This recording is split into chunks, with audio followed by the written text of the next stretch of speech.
He's been running since Beersheba.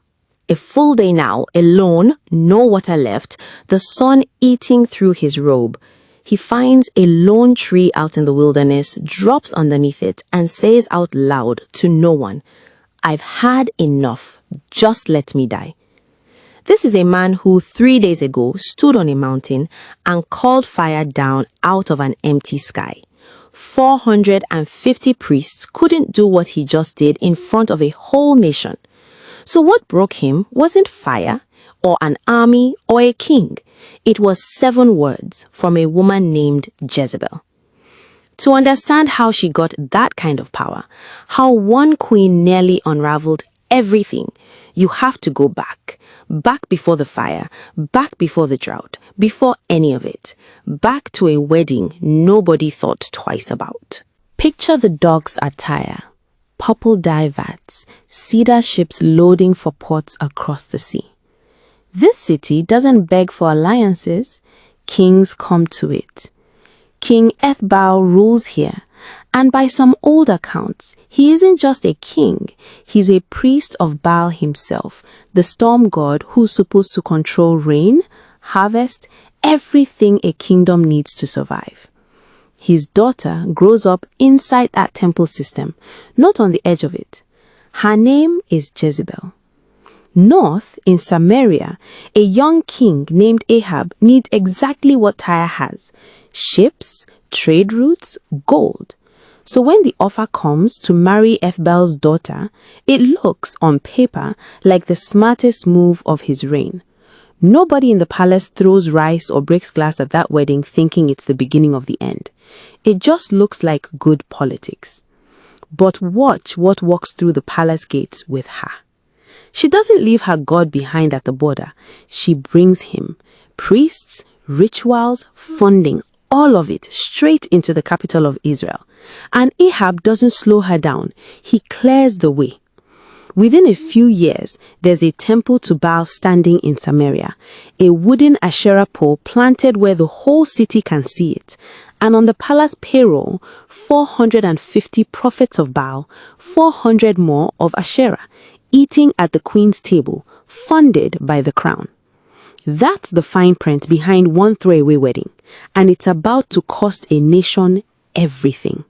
There's a man named Obadiah walking inside Ahab's own palace, chief of staff basically, and he still worships the old god in secret. He watches what's happening and realizes this isn't going to stay a religious disagreement. Jezebel is hunting. She's going after the prophets of Yahweh directly, killing them. So Obadiah does something that could get him executed if it's discovered. He gathers 100 prophets, 100 men, and hides them, not in a house, in caves. 2 of them, split 50 and 50. So if one group is found, the other might survive. He sneaks them bread and water in the dark for as long as it takes. Picture that, 100 men of God crouched in the dark underground, listening for footsteps, while upstairs in the palace, their queen dines with the priests who replaced them. That's the world one wedding built, and into that world walks a prophet from the hill country nobody's ever heard of, about to make the boldest move in the whole story. Elijah doesn't request an audience. He walks straight into Ahab's court and says one thing: there will be no rain, not one drop of dew, until I say otherwise. Understand exactly what he just did. Baal is the rain god, the storm god. Elijah just picked a fight with Jezebel's entire religion on its home field in front of the king who funds it. Then the sky goes quiet. Not for a week, for 3 years. Streams turn to cracked mud. Elijah himself nearly starves. Ravens drop him scraps of food at a riverbank until even that dries up. Then God sends him somewhere nobody would think to look: Sidon, Jezebel's own homeland. He survives there on a jar of flour that never quite runs empty, hidden in a house of a widow, inside enemy territory. Back in Samaria, Ahab, the king, is out on foot, walking dead valleys with his own palace manager, searching personally for one patch of grass so the royal horses don't die. 3 years of silence. Then, without warning, Elijah reappears and calls for something that's about to become the most famous showdown in the whole story. Mount Carmel.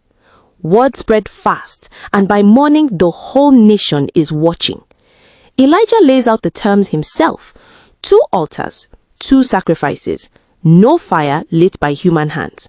Whichever God answers by fire, that's the real one. The prophets of Baal go first. They build their altar, lay the sacrifice, and start dancing around it, calling out to their God. Morning turns to noon, and nothing happens. So they escalate, cutting themselves with swords and spears, blood running down their arms, screaming louder because in their tradition, pain is supposed to force a god's attention. Silence. Nothing answers. Nothing at all. Elijah watches this for hours, and then he does something almost cruel. He starts taunting them right there in front of everyone. Cry louder, he says. Maybe your God's deep in thought. Maybe he's traveling. Maybe he's asleep and you need to wake him up. Then it's his turn. And what he does next looks to anyone watching like sabotage. He rebuilds a broken down altar with 12 stones, one for every tribe of Israel, and digs a trench around it. Then, instead of dry kindling, he calls for water, 4 jars, poured over the wood and the sacrifice. Then again, then a third time until the wood is drenched and the trench around the altar is full like a moat. He says one short prayer. That's the entire performance, and fire drops out of a clear sky and swallows everything, the sacrifice, the wood, the stones, even the water pooled in the trench, gone like it was never there. The whole crowd hits the ground, faces in the dirt, chanting the same line over and over.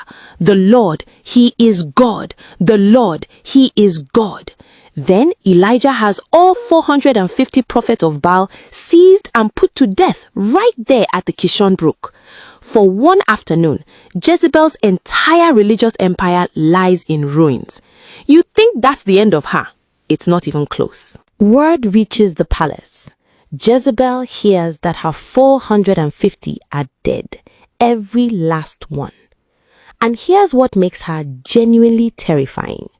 She doesn't send soldiers. She doesn't storm out. She sends one man on foot with a single sentence for Elijah. By this time tomorrow, your life will look exactly like theirs. 7 words delivered by one messenger. That's the entire weapon. And it lands harder than anything Baal's priests could throw at him. Elijah, who just stood alone on a mountain and pulled fire out of the sky, runs. The story says it plainly. He was afraid for his life. He runs past Bathsheba at the very edge of the kingdom, leaves his servant there, and keeps walking a full day alone into open desert. Which brings us back to where we started. The broom tree, the exhaustion. Just let me die. Fire from heaven didn't break this man. One woman's sentence did. That's not a weakness in the story. That's the story showing you exactly how dangerous Jezebel really is. She doesn't need armies. She needs 7 words and the right target. God's response isn't a lecture. It's bread left beside him while he sleeps, water, more sleep, then a 40-day walk to a mountain where God finally speaks to him.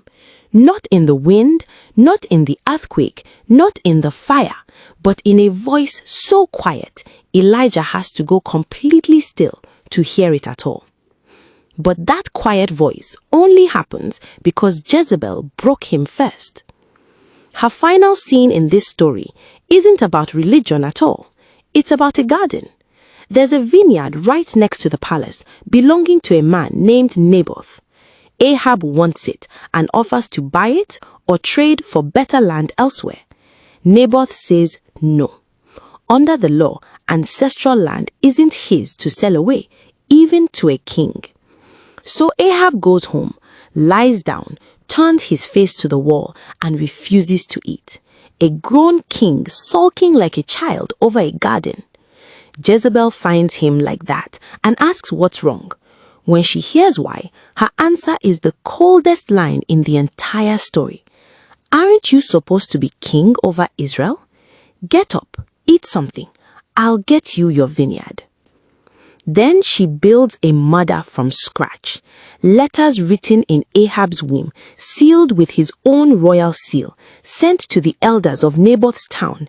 A public fast ordered under false pretenses. Naboth seated in the seat of highest honor, set up so his fall looks worse. 2 men paid to stand up and falsely accuse him of cursing God and the king. Under the law, that's an automatic death sentence. They drag Naboth outside the city and stone him for a crime that never happened, engineered start to finish by the queen using her husband's own name and seal. Then she simply tells Ahab, "Get up, go take the vineyard. Naboth's dead now."